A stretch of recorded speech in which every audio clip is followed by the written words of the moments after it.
الحمد لله رب العالمين والصلاة والسلام على سيد الأنبياء والمرسلين محمد صلی اللہ علیہ وآلہ وسلم وعلى آلہ وصحابہ اجمعین۔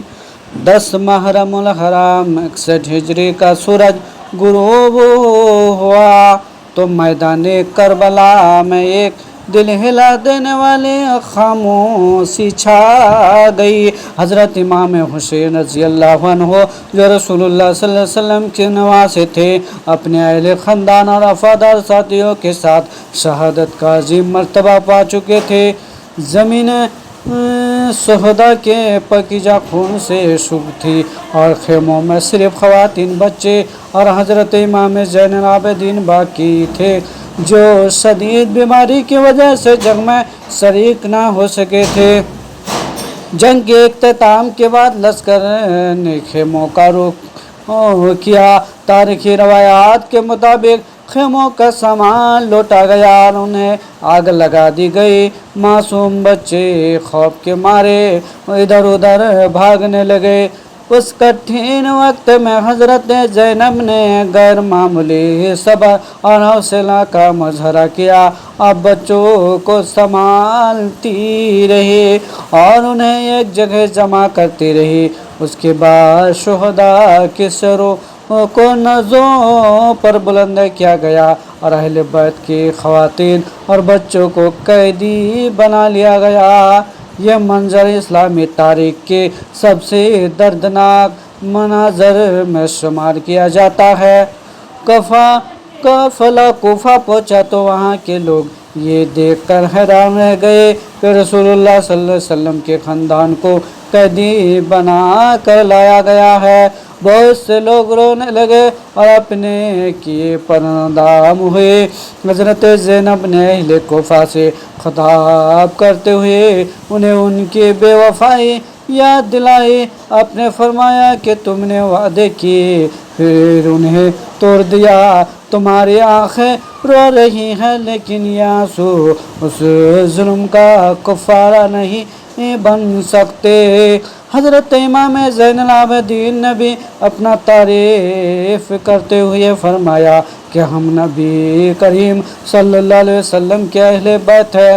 جب لوگوں کو حقیقت معلوم ہوئی تو ان کے دل غم سے بھر گئے۔ اس کے بعد قافلہ دمشق روانہ کیا گیا۔ رستہ طویل، دشوار اور تکلیف دہ تھا۔ خواتین، بچے اور بیمار افراد مسلسل سفر کی مشقت برداشت کرتے رہے۔ دمشق پہنچ کر اہل بیت کو دربار میں پیش کیا گیا۔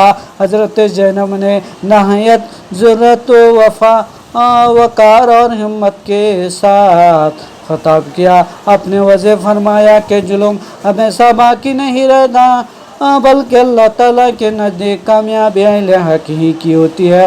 حضرت امام زین العابدین نے بھی ایک تاریخی خطبہ دیا جس میں اہل شام کو بتایا کہ ہم رسول اللہ صلی اللہ علیہ وسلم کے خاندان سے تعلق رکھتے ہیں۔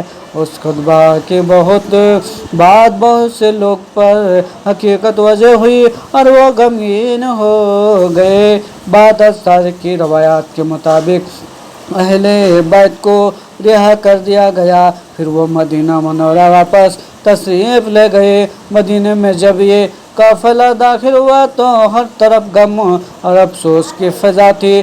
رسول اللہ صلی اللہ علیہ وسلم کے نواسی اور ان کے ساتھیوں کی شہادت نے پوری شہر کو سوگوار کر دیا۔ حضرت امام زین العابدین نے اپنی پوری زندگی عبادت، علم، دعا اور اصلاح امت کے لیے وقف کر دی۔ حضرت زینب نے صبر، استقامت اور حق گواہی کی ایسی مثال قائم کی جو رہتی دنیا تک مسلمان کے لیے مشعل رہا ہے۔ واقعہ کربلا ہمیں یہ سبق دیتا ہے کہ حق کے راستے میں آنے والے ہر آزمائش پر صبر کرنا چاہیے، ظلم کے سامنے سر نہیں جھکانا چاہیے اور اللہ تعالیٰ پر کامل بھروسہ رکھنا چاہیے۔ اہل بیت اطہار کی زندگیاں ایمان، تقوی، صبر، اشارہ اللہ کی رضا کے لیے ہر قربانی دینے کی بہترین مثال ہے۔ ان کی سیرت ہمیں اتحاد، اخلاق، عدل اور حق پر ثابت قدم رہنے کی دعوت دیتی ہے۔ اللہ تعالی ہمیں اہل بیت اور تمام صحابہ کرام سے محبت کرنے، ان کا ادب کرنے اور ان کے نقش قدم پر چلنے کی توفیق عطا فرمائے۔ السلام علیکم ورحمۃ اللہ وبرکاتہ۔ اس قسم کی اسلامی واقعات سننے کے لیے ہماری چینل کو لائک کریں، سبسکرائب ضرور کیجیے۔